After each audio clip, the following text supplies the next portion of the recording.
I never thought in a moment that I could ever slip again. I felt so confident because I knew I was going to beat that, what my mom did. I wanted to live longer and I thought I had it by the feet, we'll say. Yeah. Fast forward, now I'm diabetic. They looked youthful and healthy and I was asking, what are you doing? So I called to make an appointment. It was $1,500. Well, you would come in once a week and you would get a vitamin B shot and then what they called a skinny shot. I didn't really know what Semaglutide was at the time. People I hadn't seen in years were showing up at the doctor, same doctor. Everybody was going to the same doctor. Wow. I immediately went down 30 pounds. I don't know why I felt ashamed. I didn't want to tell him. Well, I think that's a lot of people.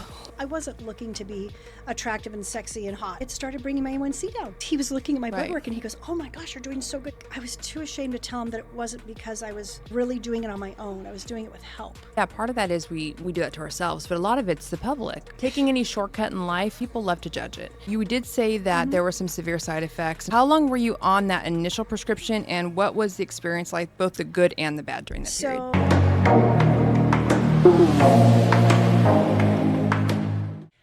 Hi guys, welcome back to Humanity Unlocked. I am your host, Kimberly Dyatt, and I am so excited to introduce my guest to you today. Her name is Dayna Summers. Dayna and my husband, Mark, are colleagues in real estate. She and I met about 5 years ago, and we totally hit it off, and we've been friends ever since. The topic is one I have wanted to cover since starting this podcast nearly a year ago. But before we launch into our topic real quick, this is what I must say about Dayna, so you have some context about what a quality human being she is and why I just love her so much. Dayna Summers is literally a pure representation and epitome of the phrase women supporting women. Dayna happens to be one of the very, very first people I told about my idea to launch a podcast.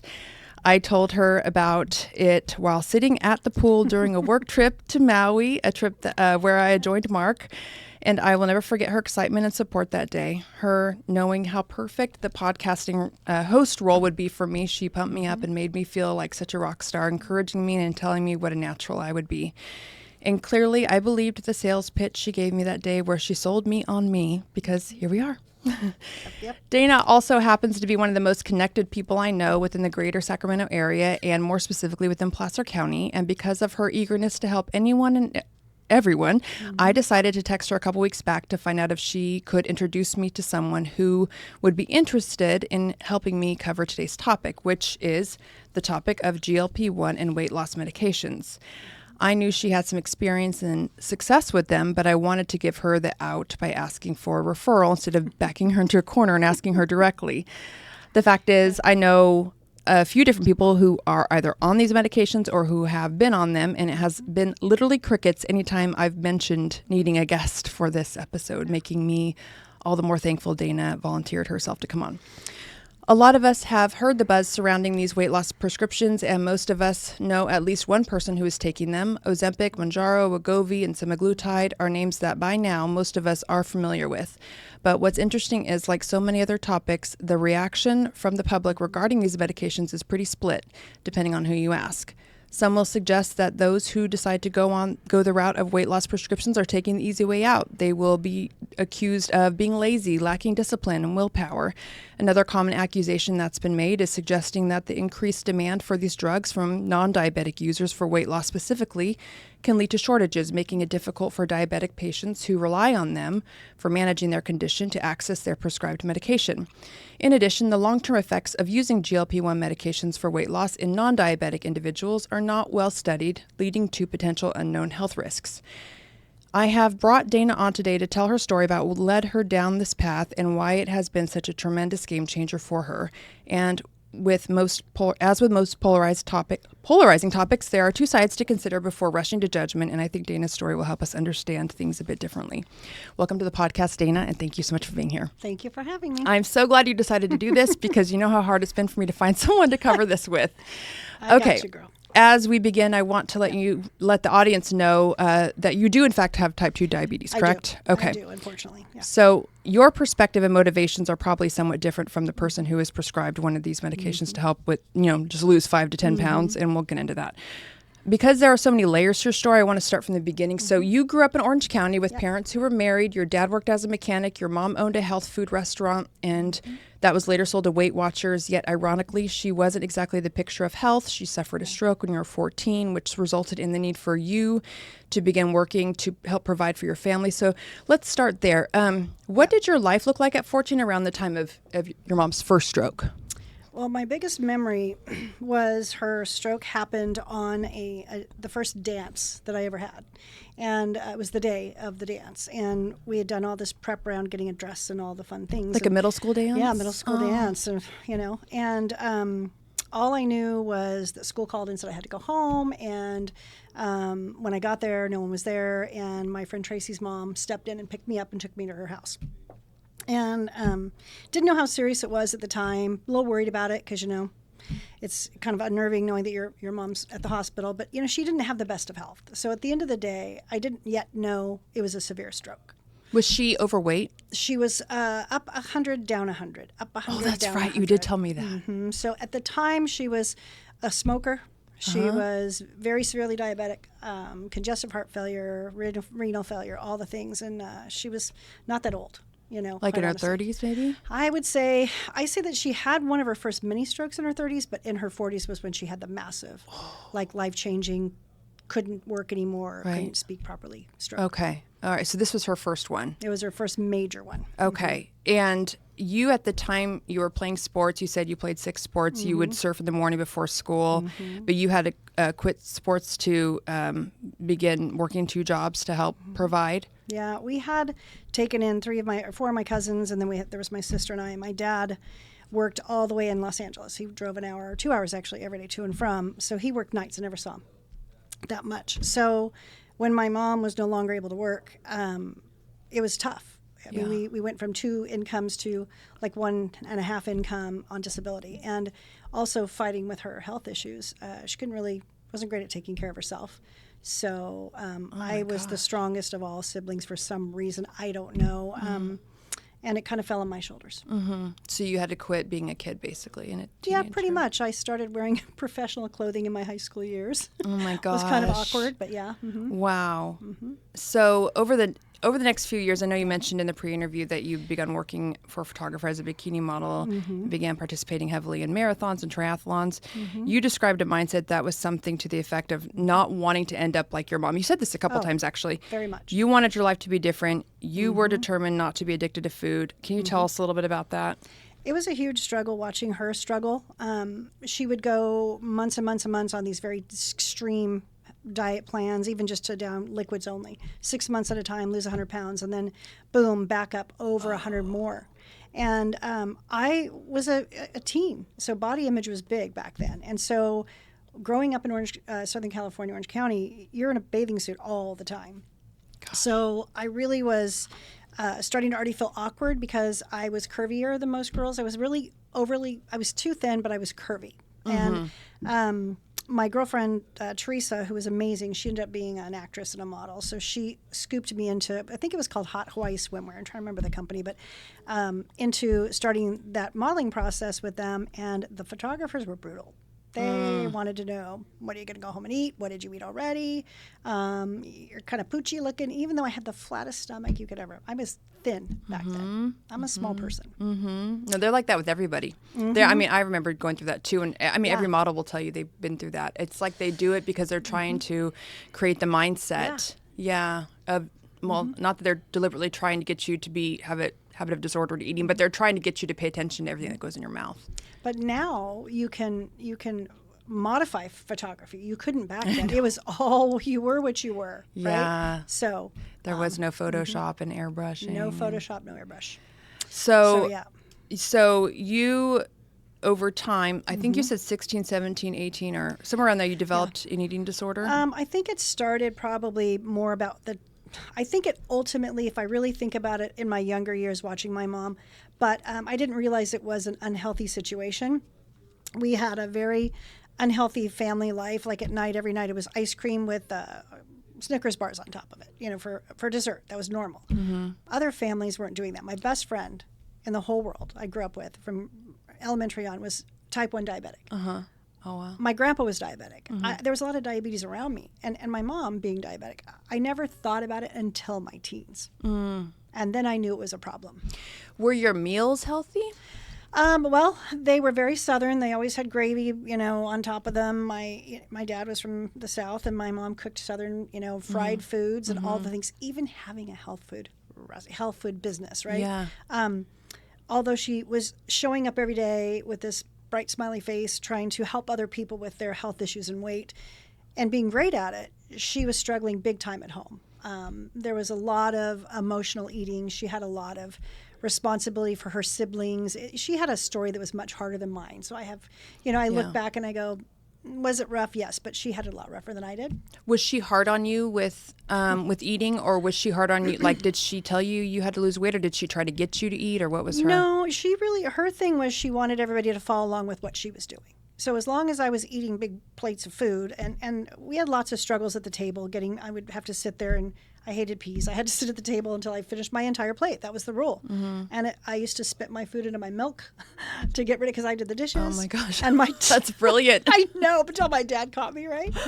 But That's funny. We had a very interesting dynamic. We were very much a D driver. Both of us were drivers. So we butted heads a lot.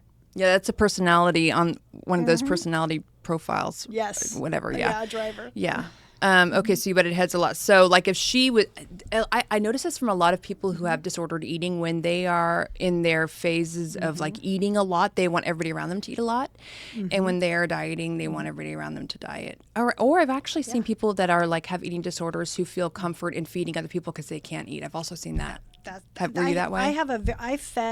My mom fed everybody. So our holidays, I'll do a brief touch on that because that's a big part of this whole thing. Yeah. She had 6 brothers and sisters. My dad had siblings. 3 weeks before Christmas or Thanksgiving every year, we had to come home from school and bake and bake and bake and bake. It was cookies, pies, plates. She used to make choo-choo trains out of graham crackers and Tootsie Rolls and pies for everybody. So everyone in the family that came with their kids would leave on the holiday with a box this big full of fudge and candies and cookies and a cake or a pie and something really creative like that. But it was constant cooking, baking, up nights long. We used to try to make, humor with my sister, and I used to make humor. We would like decorate the cookies with faces like our family members, make jokes like a comb over. But your whole life revolved around food. Our whole life was about making she was a feeder of everybody. And then I became the feeder of everybody when she got too sick. You took on her role in her, Up until 2014, I was making all the holiday deals for everybody, neighbors, friends, family, every year. Wow. Yeah, it kind of makes sense because if that's your foundation and your baseline for what is normal, then it makes sense. That's how you got your start in life. You don't have anything like that's your normal. Like you said, your friend had something much different. Yes. I don't think it's so out of the ordinary to have like fun desserts. We've never had that in our. I don't. Thankfully, I don't have a sweet tooth, but a lot of people I grew up with did, and a lot of my kids' friends do. So that's But those Southern cooking will get you every time.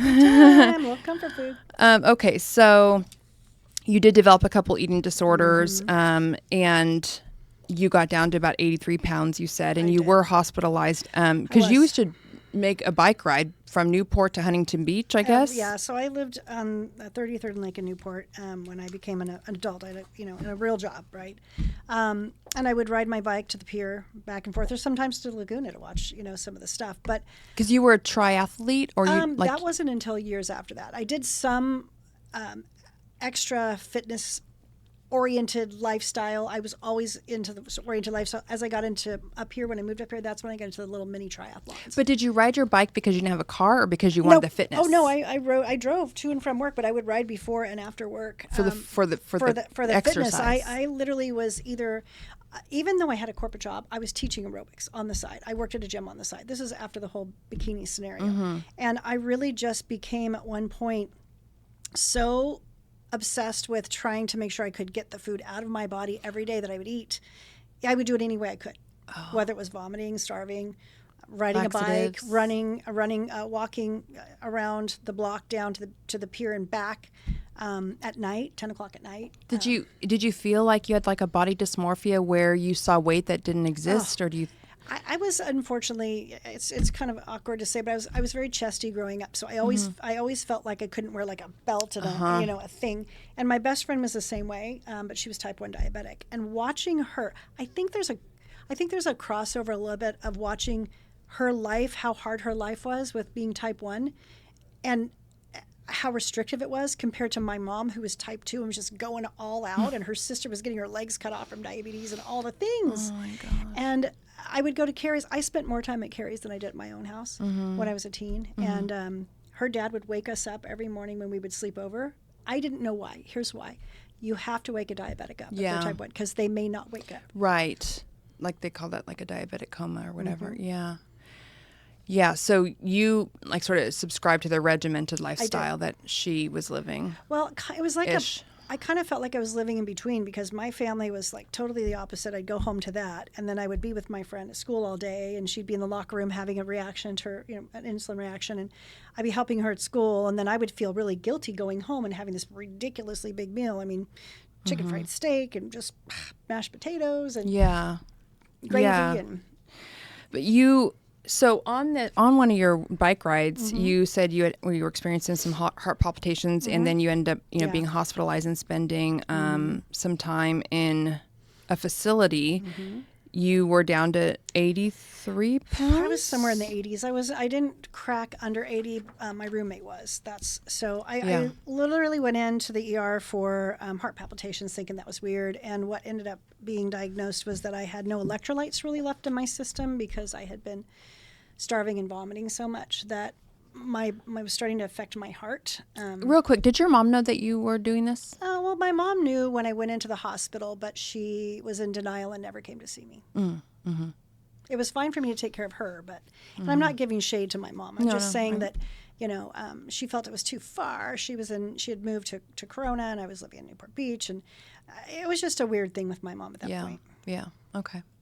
I felt very alone during that time.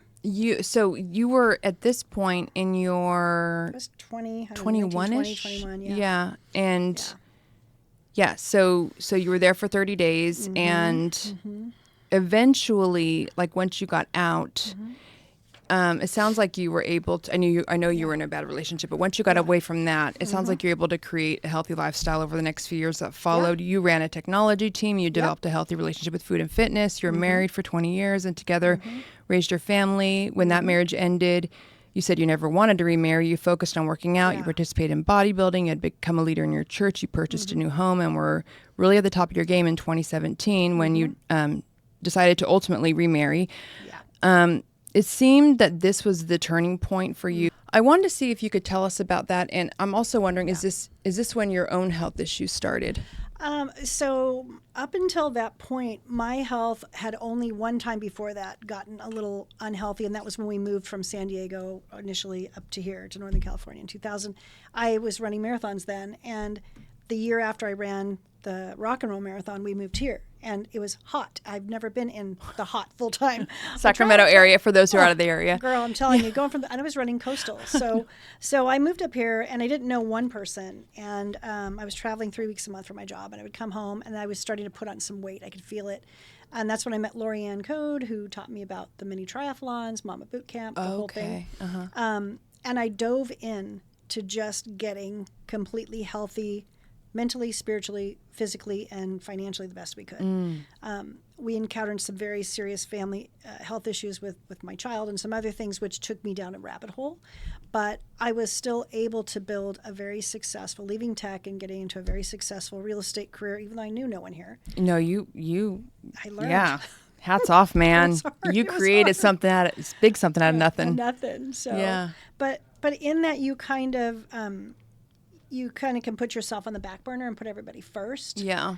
And I never, ever, ever in a million years during that time, Kim, what we didn't talk about was when I was really hunkering down. My dad died in 2001, and my mom moved up here right after I did. And that's when really the taking care of her became a major, major strain on my life. Is this before you got married in 2017? Yes, then? This was when I was married for 20 years. This was during your marriage. Okay. Yeah, so during that time I was taking care of my mom, who was very, very ill. my son, who was very ill for 7 years, at the same time running the company, short sale foreclosure market, just trying to make it happen. And I was spinning like a circle and making it happen. I was staying healthy. But at the same time, she was deteriorating very fast. And I swore I would never be on the amount of medications, never have the open heart surgeries, never have the strokes, never have the speech impediments, never have all of the things that she struggled with that took her life. Yeah. Dialysis, all the things. And I said, I am not. The only medication I was ever on to that point was a thyroid medication. For Hashimoto's, yes, right? Yeah. That's it. That's all. And then the tides turned. And did the tides turn during the time when you remarried? It did. I actually had a surgery in 2016 during the time I was dating. That's right. I remember this. And that was to prevent, our family's very big on cancer issues. And so that was to be preventative. But I ended up getting infected from the knife and becoming very ill. And the partner that I was dating was very good at taking care of the health part of my life. And I felt very connected in that situation and thought, well, this is a good, healthy direction for me. Had good insurance. And but although I recovered from that illness, I then started my trajectory. He was feeding me the food he eats. He was not a healthy eater. He wasn't diabetic at the time either. Literally, he was not on diabetic medication. He was on a lot of medication for injuries from being in motocross for so long. But he was a terrible eater. Oh my Lord. The difference, the contrast of how I would put things in my body and what he would put in his body, night and day. And then here I was stuck healing with him feeding me. A lot of people who are big foodies are good caretakers. Have you ever noticed that? I have. Which probably means I'm not a good caretaker because I'm not. I only eat because I don't like to be hungry. It's so funny. It is funny because I think about people that are like, I'm not, and that's not a bad thing, by the way. Like my son's stepmom. That's a normal thing, by the way. Yeah, my son's stepmom, she's Filipino, and she is a great caretaker. I mean, loves to cook all and the time. All the food, always brings food to our house, and yes, she's a caregiver. Yes. A nurturer, and so but if he's cooking and feeding you things that you're not used to, then your body's going to react to that. Well, my family, my daughter and my family had a really hard time with it, but at the same time, they saw it happening. I couldn't see it happening because I was so immensely immersed in it. Yeah, you're in it. And so it's like he kind of, I don't want to say, I'm not trying to, I don't want to character assassinate anybody at all. It's more about you. But basically your life was going one way and then you remarried and it sort of dramatically shifted in a different direction. You were at the time, if I remember right, working out like twice a day. And you had gotten into bodybuilding and you're gotten into a new home. And then it was just sort of happenstance that you guys sort of met and then you fell into this commitment and marriage. And that didn't end up going very well. There's kind of, I don't want to go too much into it, but in 2019, I know that things sort of spiraled and there was a lot of threats made. I'm going to leave that up to you if you want to talk about that. Well, but it was just, so 2019, I was being installed for president for Placer County Association of Realtors, which is a very high, huge, hard work to get there and a lot of responsibility. And unfortunately, he had a circumstance that came up within his 30-year career and had depression, psychosis, and melted down into suicidal behaviors for a very long time. And I was keeping that all under wraps, right? You're keeping that under wraps. And so all of the years... Was he working? No, it wasn't working because what ended up happening for me was my PTSD crept back up and the fear started coming back in. The panic attacks started coming back in. I would be in the pantry. I think I told you, like, I would eat really healthy, great all day. And then I'd come in, never kept junk in my pantry. And I'd eat like cookies that you make chocolate cookies with and just make myself sick because I wanted the pain to go away. There was just no way to get rid of the pain. You weren't a drinker or like a druggie or anything like that? I did. When I had the illness and was getting better and he was feeding me and my family was getting in conflict, how I dealt with that, I started drinking a lot of vodka and cranberry. And then every evening I would do that. I don't have an addictive personality in that way. Isn't that weird? I have an eating disorder, but I don't have an addictive personality. Yeah. So I was being mentioned that it was becoming a problem and I cut that off immediately. And then it stayed stable until he had the meltdown. And then I wouldn't touch the alcohol. I would touch the food that would make me feel bad about myself. And then I would go to bed feeling bad about myself. And I couldn't understand it. Do you understand it better now, being on the other side of it? What do you think it is about the eating during those periods that is comforting for people? For me, it was a shame thing. I try not to get emotional about this, but I'm it sorry. is. I'm sure a lot of people are relating with this, though. So my mom, she had a lot of shame for how she looked. Mm-hmm. It was a struggle. I was never embarrassed of my mother. She was embarrassed. She would always, at my high school graduation, she was at her peak of her weight that she'd ever had. And my dad was at his peak of his weight. He became very much like her. And when those things were happening in 2019, I started feeling shame. And I couldn't figure it out. And I have the most wonderful therapist in the whole planet. And she's amazing. I would see her on Thursdays, and we started the EMDR process again, and it really helped. But women or men, it's not exclusive to women, men, children. Everybody can have the possibility where they slip into this type of a situation, whether it's food, alcohol, anything, to take away the pain. This is not an easy time to grow up. But I think for me, I had to be in front of people every day and look pretty and primped and ready to go. But you could see my face getting rounder. You could see the exhaustion, the lack of sleep happening. And then I think that's where the shame came in. Yeah.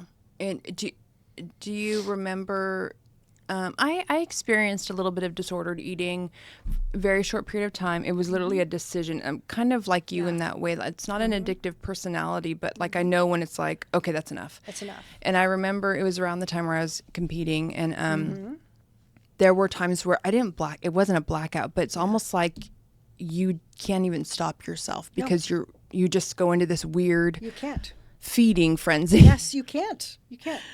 Yeah, and There's and then afterwards you feel shameful. You're like, gosh. oh my God, I'm such a, and it, like I said, that maybe only lasted a couple of months, and it was after the competition. Yes. But I remember feeling like, God, you're such a, what's wrong with you? Why are you so undisciplined?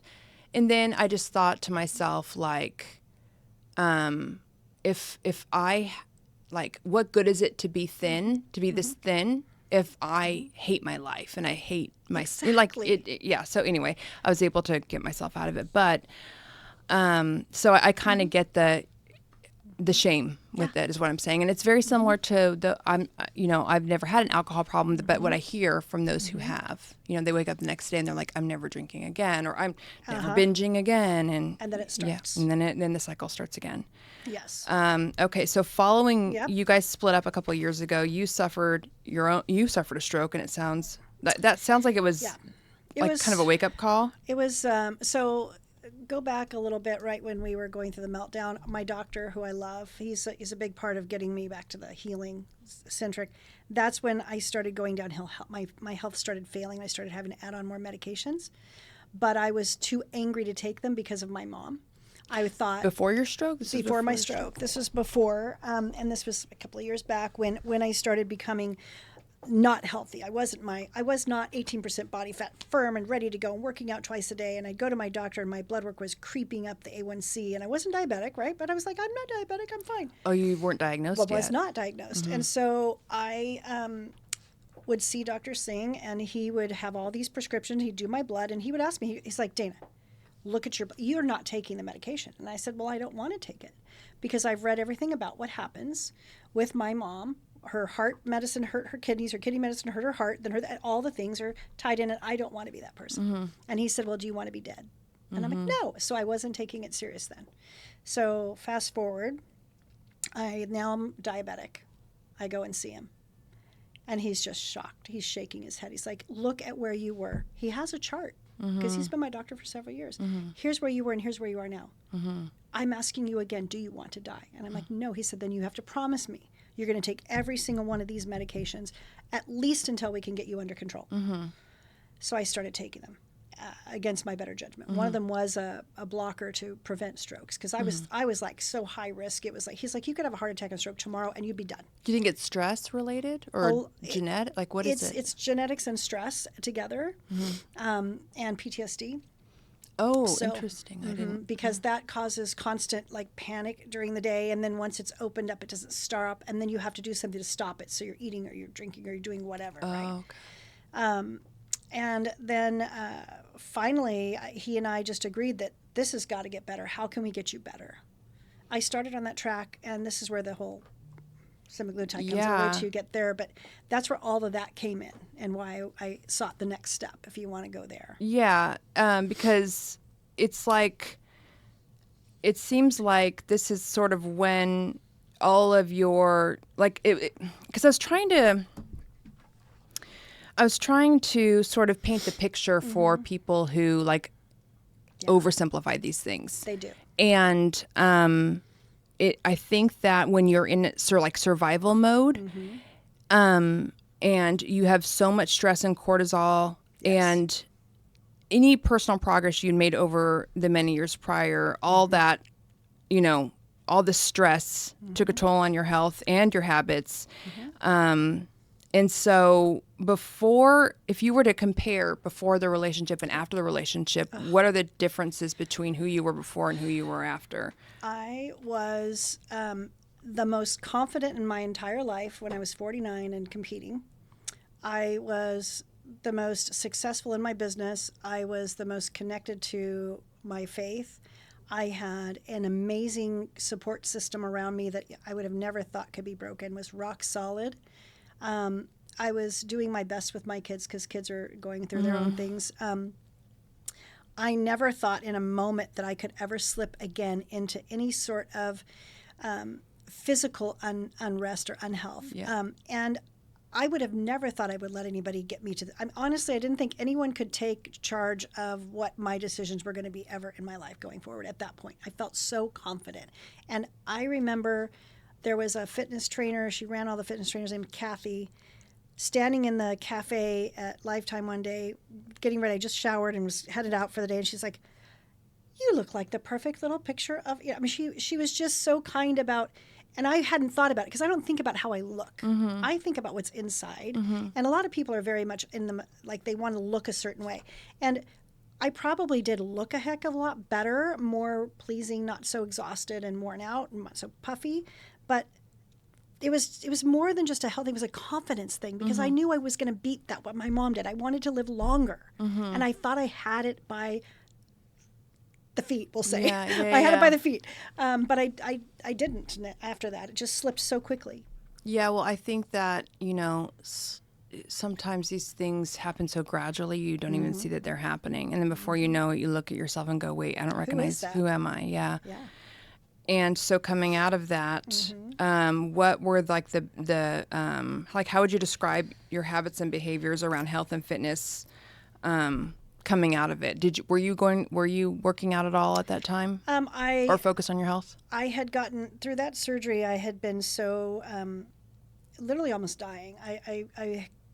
I was pretty mangled and cut up, and so it was really hard for me to do the kind of workouts I used to do. So I did make multiple attempts at going back and try to adjust where I could actually do some of them. My foot has shattered. I can't run anymore like I used to run, but I never really was able to commit to my trainers like I did before, and I don't know why that was. I would hire them. And the guy that I loved the best moved out of the area, and so did my other gal. But I would hire them, and I would come a couple of times, and then I wouldn't go. I don't know where that went. I don't know what that was about. I think that's really common. I think that happens a lot. I mean, when never before. Yeah. I always say, like, it's easier to keep something going than it is to stop and start. Yeah. Because, that's, a plug for consistency. People like to intensely, like, intensity over consistency. I'm like, no, consistency over intensity, because starting back up once you lose it is so much harder. And every time you, anyway. Okay, so. The interesting part about going back to that was I forgot to tell you that my mom passed away the year before I competed.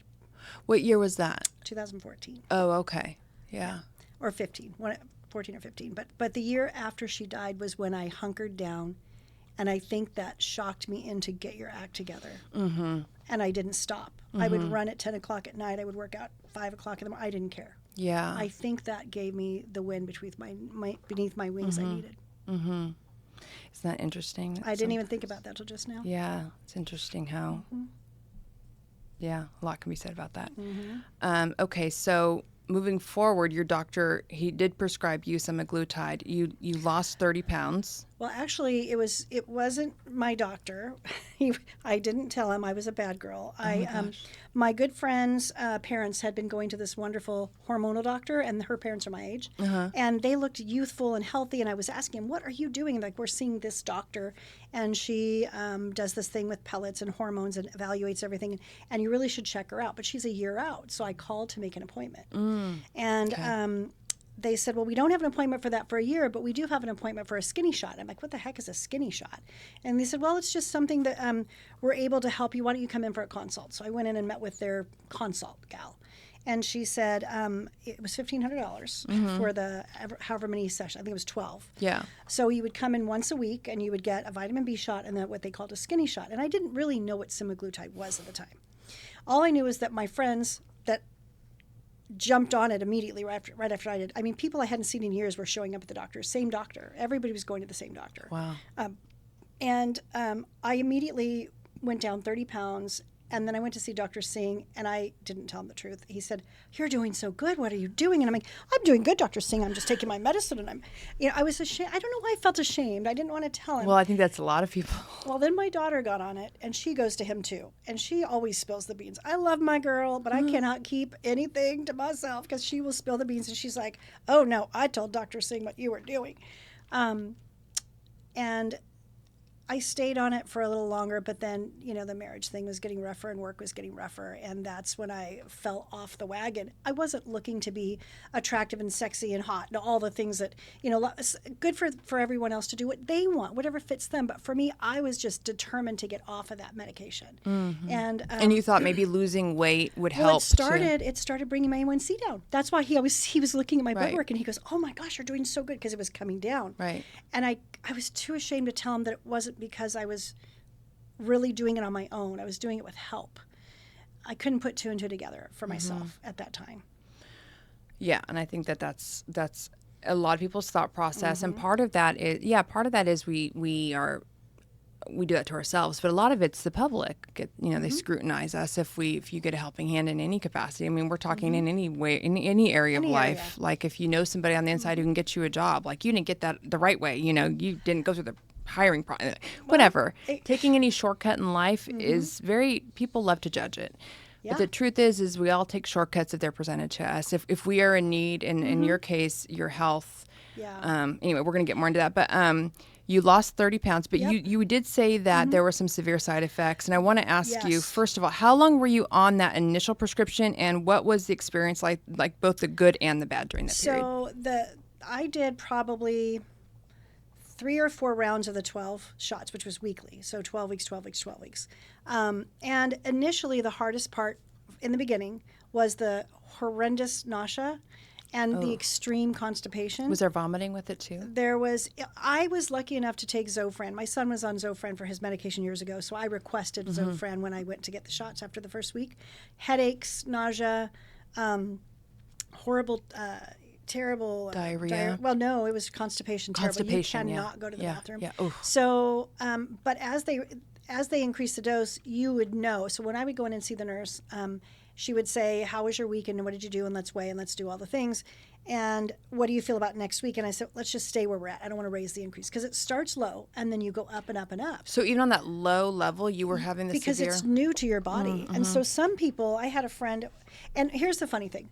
All of my friends at that time ended up on the same thing, but they weren't telling their spouse. It was a secret. It was like, I'm like, why is this a secret? For me, it was about my health. And maybe they thought that there's no reason someone should feel ashamed for making these choices, right? I don't want anyone to feel any shame, but I think that they were like, don't tell anybody, it needs to be a secret.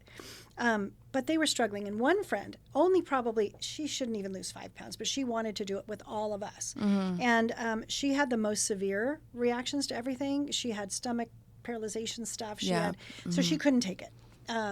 So that was one of the worst I saw. And then after the semaglutide, that wasn't what I went on when I finally confessed. Well, I had to confess to my doctor because my daughter outed me. She outed me. So you were the skinny shot was semaglutide? It was semaglutide. Okay, definitely. So so when you got off of it, how did your body respond? Did the weight come back? I was going through a mega severe depression and circumstances with my marriage and some other things. So I put weight on quickly. When you lose the weight, you have to be working out or weight training in some way, or your healthy muscle is going to go away. It's just the way it works with this medication. It eats the muscle before the fat, or Yeah, what? I believe that it does. I think that it's, you become, like, I've always been very fortunate. My legs, because I worked out so much as a kid and I did sports. Yeah, you have muscular I've been legs. lucky that my legs have always been so. But the upper part of my legs are I would call them the flabbiest they've ever been. Mine too. Right, but it's weird because it didn't happen until after the semaglutide thing for me. Even though I was a little heavier, I could still feel comfortable wearing a bathing suit. My legs were not wobbly. Yeah, you have good legs. My arms weren't wobbly. Now, after the first semaglutide, I didn't do the workouts because I had the other things going on, and that I suffered from that. So I went back to being a little chunkier than I wanted. And what really happened that I've never had before, I was chunky right here. I've never had After you got off of it? After I got off of it, I started putting weight on the upper part of my belly, which I've never had weight up there. And that's the unhealthiest part. What is did they say anything about that? He was just angry at my A1C because it was cranking up big time. He doesn't care what you look like. Oh, he does not care. He and I are the same. We're not like, we're like, oh my gosh, It's interesting, but it's not priority. It's not priority. Yeah. So did you, just for the listeners too, and I'm curious about this too, like, okay, the muscle loss, and then when you get off of it, does the hunger come back like crazy? I wouldn't call it like crazy. I would just say that you slowly start doing the same things. Like when I was on the semaglutide the first time, I used to have like 1 or 2 glasses of wine if we went to dinner. When I got on it, I would have a half a glass and I'd be done. And then I would be fine with it. I wouldn't have that. And I think what people have to really realize about this medication for people that are seriously diabetic or having things, it's about changing the way that your pancreas and all of your things react with one another with craving foods or sugars or things because of the way that you're secreting things and the way that you're everything from what you talked about, cortisol and all of that. It's more about that when you're eating and drinking than being, I'm hungry, right? You're hungry because of the way that you trained your body to crave sugar, crave all the things. Yeah. So you go off it on semaglutide, you get, stabilized. Then you come off of that slowly and your body starts getting back to old ways because you start eating a little more here and there with your friends or whatever. You're not doing the meal prep things or any other things. And it's critical if I had stayed on meal prep, I don't think I would have put the weight back on at all. Did you feel like you had to force yourself to eat when you were on it? When the doses go up, you do feel like you have to force yourself and you don't eat. I was having hypoglycemic episodes, and this is important for people hearing this talk. If you are on any kind of glipizide or diabetic medications, when you go on it, because you do kind of go on it with it, you need to make sure you talk to your doctor and reduce your diabetic medications as you increase your whether it's Wegovy, semaglutide, whatever, because you will become hypoglycemic. I literally was in my office one day alone at 7:00 at night, and I thought I was having a heart attack, and it wasn't. It was a hypoglycemic episode. And it makes sense because your blood sugar is just... You have to decrease the amount of insulin medication. I'm not on shots, but even pills. Even if you're on pills, you need to be really cautious about that. It makes total sense if you think about it. And lying to my doctor was stupid because he needed to know. Oh my gosh. I think we've all been guilty. Yeah, right. And then how long were you off of it? I would say almost, I think I went almost a 12-month period without When you're off, and how long were you on? 12 times 3 weeks. Oh, okay. So like 12, 24. Yeah, so I was, So quite a while. Yeah. I can't do math. And honestly, it was a circumstance of like, first of all, it was expensive. It was $1,500 I was paying each 12 Every week 12 session. weeks, yeah. But it's like then, Botox. But then during that time, all these things started coming out about, all the different medications, and I wasn't even thinking about it then. So by the time I got real with Dr. Singh, he's like, listen, I'm going to put you on Ozempic. This was after the year after I was. Did you gain all your weight back, did you say? I didn't gain all of the weight back at that point. Okay, sorry. I eventually did because of my own self. Okay. But I didn't at that point. I went on Ozempic with him, and I was kind of like not consistent with it because of my emotions. I was going through the process of selling my home and I remember all the things.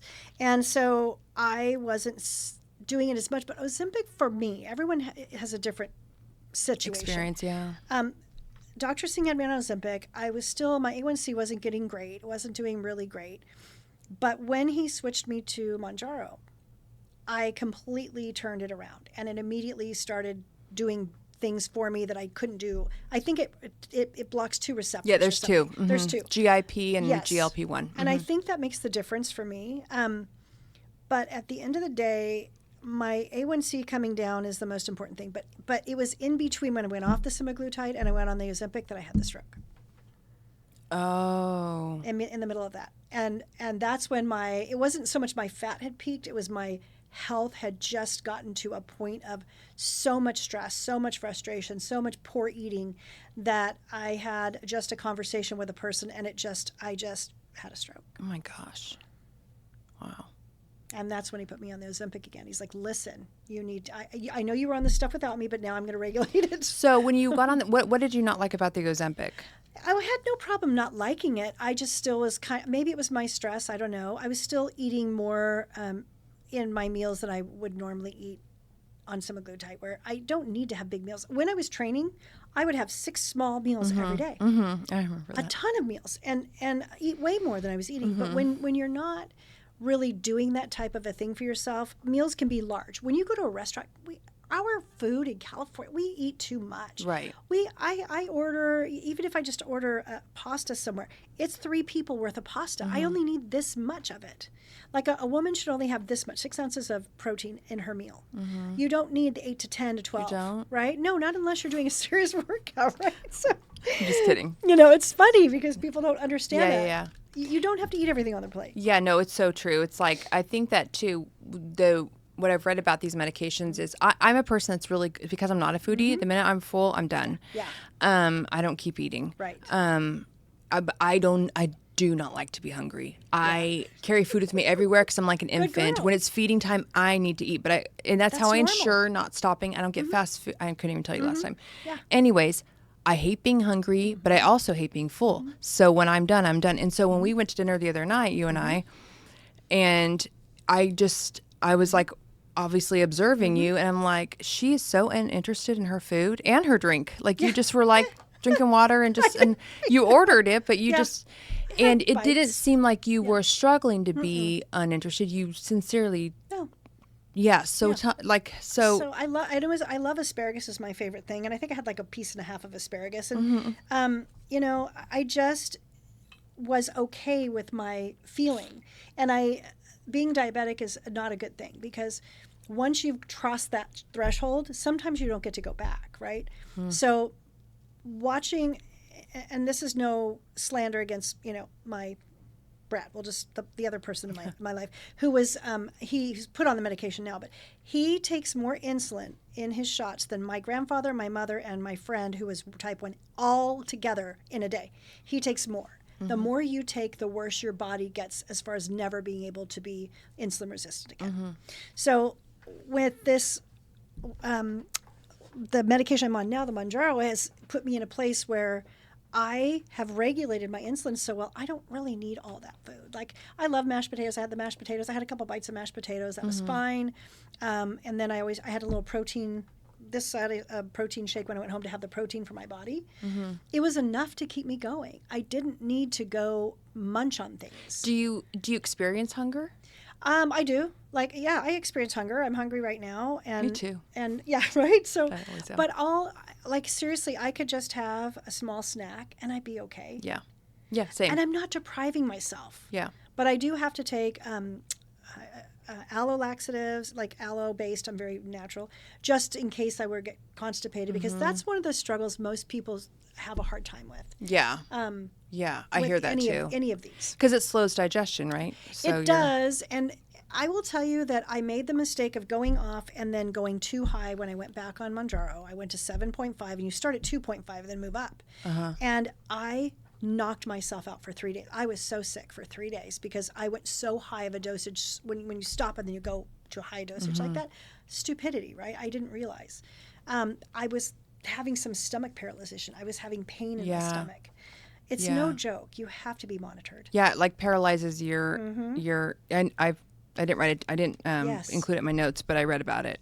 And you get dizzy and you just feel horrible. It's like you have the flu. Yeah. So you're on Mounjaro now. That's working well. Very good. What's the main difference? I think it's my mindset. I'm finally in a place where I'm living in my own place. I'm there, just the dogs and I don't have any stress about what's going to be in my house as far as food. I control what comes into my household. I control what goes into my body every day. My friends are all very health conscious that I have in my inner circle. They're all health conscious. One of them likes to eat a little more candy and stuff than I would want to eat. But you know, you gotta have some fun. Yeah. But I just feel that when you have control of your own environment, and it doesn't mean you can't be married to someone to have control of your own environment. No, 100%. It's the dynamic, right, between the two. I mean, you know, Paul and I were married for 20 years, and we were great friends, and he was into cycling and very much into fitness. He worked out 3 hours when I met him when we were dating years ago. 3 hours a day, ate very healthy. I cooked very healthy. He would ride. He'd get up and ride 60 or 70 miles in the morning before I got up in the morning on his bike.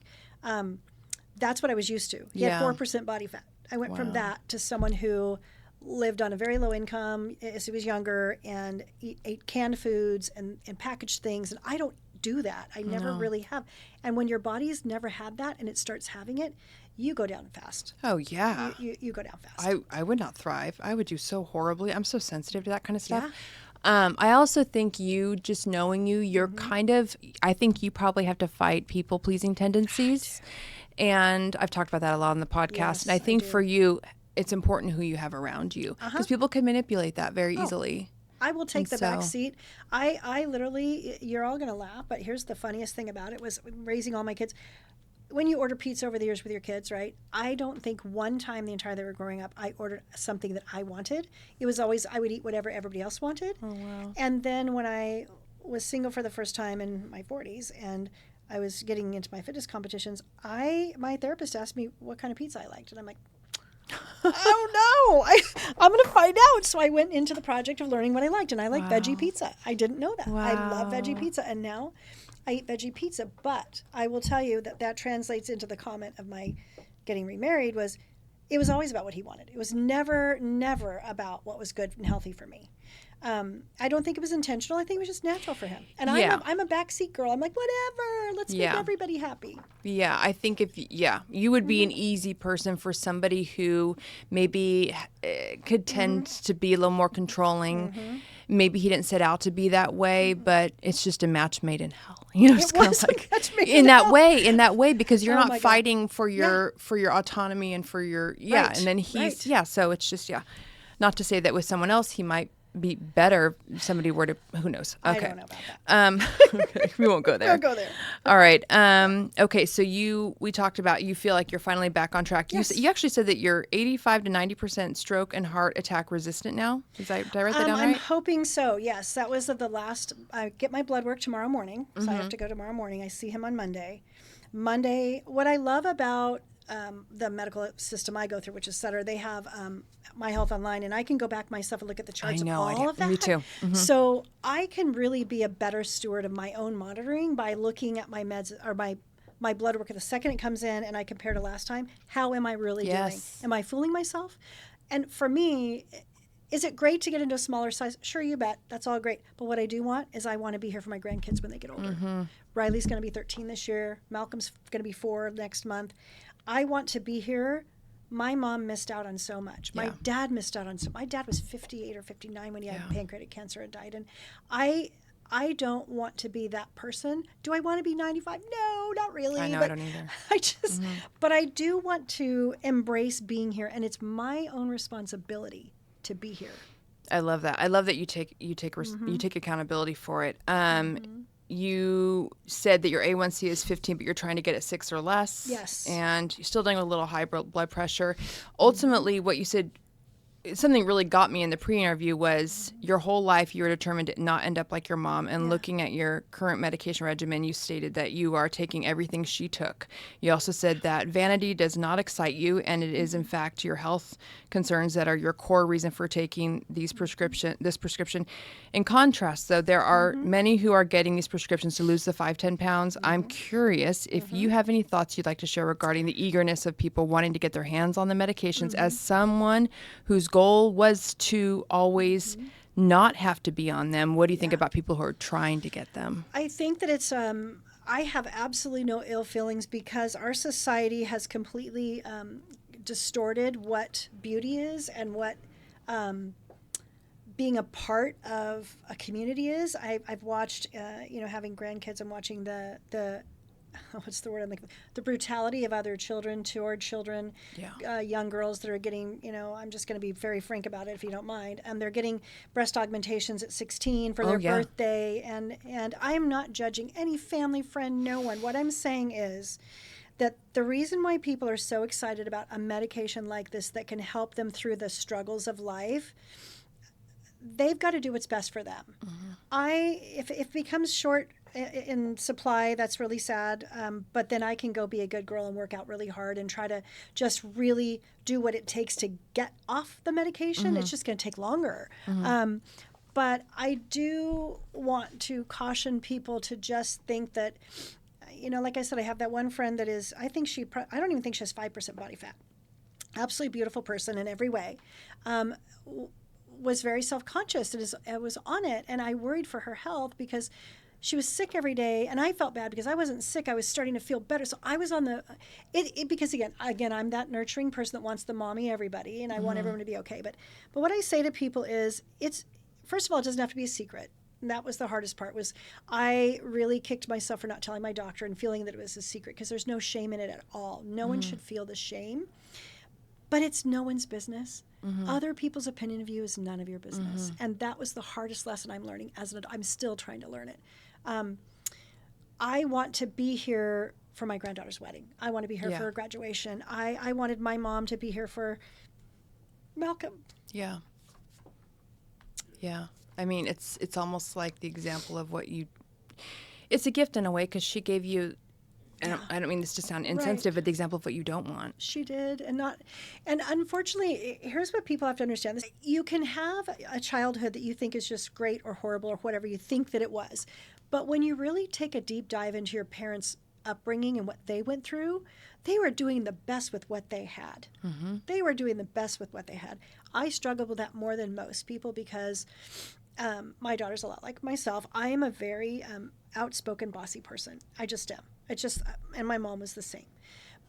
But where I lacked was the more compassion that I should have had for her struggles growing up that made her the way, shaped her the way she is. And then I always wanted compassion, but I never shared what was going through, for what I was going through, but I didn't share it until I was 20 and almost dying. I mean, I remember a woman's name that took me into that care treatment thing. She's like, Dayna, you're going to have a heart attack. You have, in a week, your heart is not going to go further with your misbehaving of your body. But I became that way because of what happened with my mom's childhood.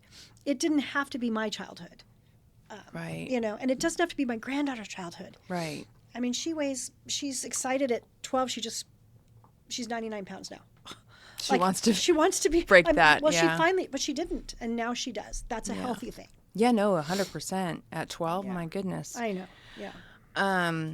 Okay, I wanted to say, I just wanted to make a point that one of the quotes I wrote down that you said is, eating less is an added bonus. That is a secondary side effect of these medications. Stabilizing blood sugar is the primary one for you. It is 100% primary. So I thought that was interesting. Yeah. And the science behind that, more than my thought behind it, the science behind it is that you can train your body to forever fail or forever heal itself. Your body is a self-healing machine. And if you treat it right, it's like a car. If you don't put oil in the car, it's going to burn up. The same with your body. This semaglutide is just allowing me to do what I'm supposed to be doing to train my body to do it itself. And if I don't train my body to do it itself, and I keep punishing it and shoving the sugar down there or whatever's not good for me down there, shame on me, because then I'm going to rely on big pharma to cost thousands of dollars and surgeries going forward in my future. My sister was she wasn't even 60 when she was mid-50s when she had her first stents in her heart and had a heart attack. I'm not going to be there. No. She's fighting. She's on semaglutide. She's fighting to. I don't mean to out her on that, but we can edit it out if you want. I'm sure she's fine with that. But it did help her as well. We all struggle with it. But for those that think that, shame on everybody for doing it, first of all, it's no one's business. Second of all, the pharmaceutical companies are so wealthy. They'll make enough. If people need it, they'll make enough. But I encourage anyone who is struggling with wanting to live longer and not knowing how to take a look at something that you might think that other people might stick their nose up to. You got to do what's best for you. Yeah. I think what I see happening is with people I know is that, you know how we all have that like set point with weight, like we all want to be about 5 pounds less than whatever that set point is or more. I see a lot of people who are just always wanting to lose that 5 pounds, but struggle to keep it there when they do. 5 to 10. Yep. And so what they're trying to do is they're taking these GLP-1s to almost create that a new get them down there comfortably where they can stay. My question has always been that once they get off, how is their like muscle wise, how does that work? And then secondly, does the hunger all come back? I struggle for those people because what will happen is they're going to create that repetition, and your body has memory. So your body is going to go in, out, in, out, in, out. And you are going to lose, unless they're working out, unless they're fitness related and they do some weightlifting. I think over time as your body ages, the more you take away from it. When you turn 25, that's when your cells don't start regenerating as fast as they used to. Right. That's why stem cells are big now, right? Yeah. So if you put that into practice for people that have that 5 and 10 that keep doing it just to get it off, you're going to become a yo-yo, and your liver and your function, the things that are supposed to function right for you, what you're doing with this medication is you're retraining your organs to function properly. But what you're doing when you're an abusive diabetic, which is what I call people like some people that I know very well that I love, they're abusive diabetics because they continue to take more and more and more insulin thinking that that's the fix, but then they can no longer get below that barometer. Now they're here on insulin, and then they're completely dependent in life, and then their heart starts to fail. All of these medications have side effects. You cannot be on them forever. You've got to find a way that's balanced for you personally. It's a personal decision. What is best for me? And if you're going to yo-yo every year, that's my mom yo-yoed more than anybody. 100 pounds up, 100 pounds down. It was crazy. The hardest thing to watch in my life. And she was the most kind, loving, happy, fun person. But she was carrying a lot of pain, which was her protective coating around her. Did she talk about that ever? Like, was she open about the struggle of weight loss? I'm just wondering. She went through a lot of tears in private. She went through a lot of shame and body shaming of her own. But what happened in her older age, and this is what I want to caution people who are diabetic or going through health issues like this, the medication makes you very angry. I've not heard that. My grandpa had it, and I didn't know what that was about. He used to... Wait, which medication? We're talking about GLP-1s? Diabetic medication. Oh, diabetic medications. Oh, okay. Medications that are for diabetes long-term, because diabetes, one of the biggest side effects that you'll see is people become very agitated very fast. And years ago when my grandpa had it, I was young. It wasn't the medication it is now, right? We would have to eat dinner for the holidays at 2:30 every day because he had to eat at 2:30 at that time, or he would start throwing things across the room, becoming a different person.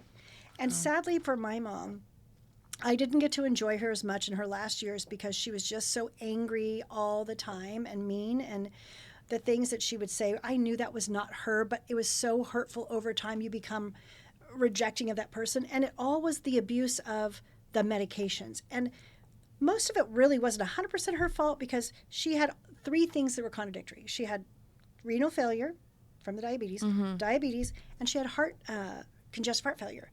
The medicine for each one would hurt the other one. Right. And so then she would fight that journey. But the anger and the ill behavior that becomes of someone who is diabetic as they get older is just not okay. It's so hard. And then you lose your loved ones. Or the inner circle of loved ones that you had because you've hurt them so many times. Yeah, I have not heard that. I'm going to ask my mom's type 2 diabetic. I'm going to ask her about that. And then we have a history of it in our family too. Yeah. So yeah, it's no joke. Okay, so I wanted to end on a little bit of a happy note. I know you have a lot you still want to accomplish in this lifetime. You're 58 now. Your parents passed at 58 and 62. Your goal has been to extend your life expectancy by 20 to 30 years or more. You are an incredibly gifted and talented real estate broker and have had a ton of success in your industry.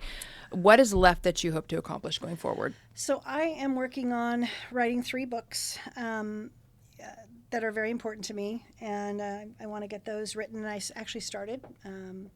I've been wanting to start for a long time, and with this last year and a half of change in my life, I've actually started, and I've connected with a program that I'm working on to get that done. Oh, good. To get the 3 published.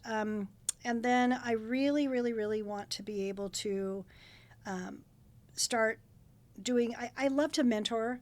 I've mentored on one-on-one for a long time. I want to start going to speak. And that's really undefined yet because I don't know if I want to speak. The books are very different that I'm writing. They're to very different audiences, 3 different audiences. One is very much one audience. The other 2 are similar, inspirational on those 2. I want to define that. So I'm taking 2 separate courses right now, one on getting my books written, one on properly preparing for a speaking business that I can do on the side. I love real estate. It's going to be my way of building generational wealth for my family and teaching other people.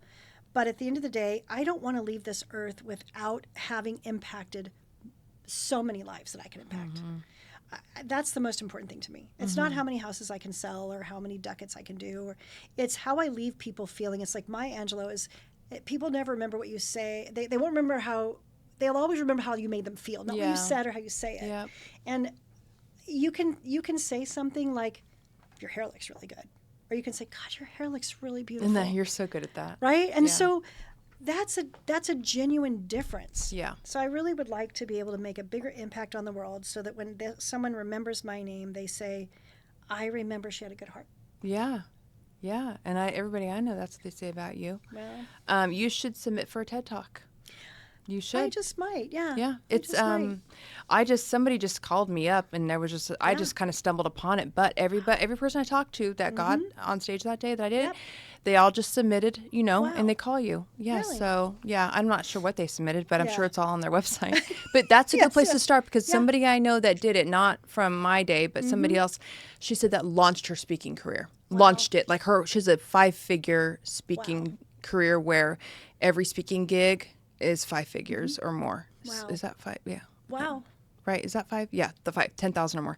Anyways. So and it all started with that TED Talk. Well, and if you quantify now with that 5 figures, it's not even really, the amount of families or people she's impacted now. Oh yeah. So she's because literally, I mean, in my previous career for 20 years, I was speaking in front of big audiences every single week for my job. And they were people like NASA engineers and, people like that. And I would love to go inspire more people. And so if I can inspire as many people as possible before I leave this earth, that will make me happy. And I can't do it if I'm diabetic and dying. I love it. Well, I mean, you have a reason to keep going and a reason to live. And I think that's what's missing for a lot of people. And that's why they give up. So good for you. Thank you so much for doing this. You guys, you have no idea how hard it has been to find somebody to talk about this publicly. People do not want to talk about it. I'm sure those who are listening are very glad to have somebody who is so willing to talk about it. So thank you. You guys, thank you so much for listening, and we will see you back here next week. Thank you. Thanks so much for watching. If you guys enjoyed this conversation, please give it a like and leave me a comment. I want to know what you guys think. Also, if you're looking for more information about how to be a guest on the show, please go to our website at humanityunlockedpodcast.com. We only record shows in person, and we are located in Sacramento, California. Oh, and if you're not subscribed, make sure you tap that button so you can get updated on weekly episodes as they go live. Is that it? I think that's it. See you guys next time.